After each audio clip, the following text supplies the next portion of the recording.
அப்படி அந்த தகவல் தான் சொல்லுங்க. 135 பேர் நான் ஜெயிச்சிருக்கேன்னு சொல்றாங்கல்ல, உங்களுக்கு தெரியுமா தம்பி? மொத்தம் வந்து 4 பொறுப்புகளுக்கு வந்து கிராம சபை தேர்தல், கிராம ஊராட்சி தேர்தல் வந்து ஊரக பகுதி தேர்தல் வந்து 4 இருக்கு. ஒன்னு வந்து வார்டு கவுன்சில், இன்னொன்று வந்து பிரசிடென்ட், அடுத்து வந்து யூனியன் கவுன்சில், ஒன்றிய கவுன்சில், அடுத்து வந்து மாவட்ட கவுன்சில். இந்த மாவட்ட கவுன்சில் போட்டிடுறாங்க, ஒன்றிய கவுன்சில் போட்டிடுறவங்க சின்னத்துல போட்டிடுறாங்க. மித்த 2 பேர் இருக்காங்களா, அவங்க எல்லாருமே திமுக சார்பா என்னால உதவி சொல்லி நிக்க முடியாது.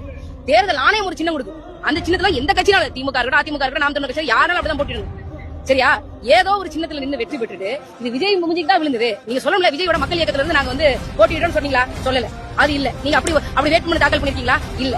இல்ல, உங்க விஜய் மக்கள் கட்சி மக்கள் இயக்கத்துல இருந்து உங்களுக்கு வந்து ஒரு அபிஷியல் லெட்டர் வந்திருக்கு, அது வந்துச்சு? அது வரல, எதுவுமே வரல. சும்மா நாங்க விஜய் மூஞ்சிக்கு 135 பேர் வந்திருக்கோம் அப்படின்னா வந்து அந்த மூஞ்சத்தான் இந்த தேர்தல பாப்போம்ல. இன்னும் 4 மாசம் தானே இருக்கு, பாப்போம் வாங்க.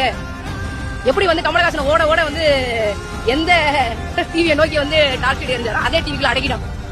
அதே மாதிரி கமலஹாசனே அப்படி அவராவது பிரஸ் மீட் தைரியம் எதிர்கொள்வாரு. இவருக்கு மைக் அலர்ஜி. மைக்க பார்த்தாலே செங்கோட்டையன் வர்றாருல, மைக்க பார்த்து ஆமா நான் அதிமுக செங்கோட்டையன் கட்சிக்கு வந்து இணைஞ்சிருக்காரு, அவர் வாழ்த்துக்கள், சேர்ந்து பயணிப்போம் சொல்ல வேண்டியதாங்க.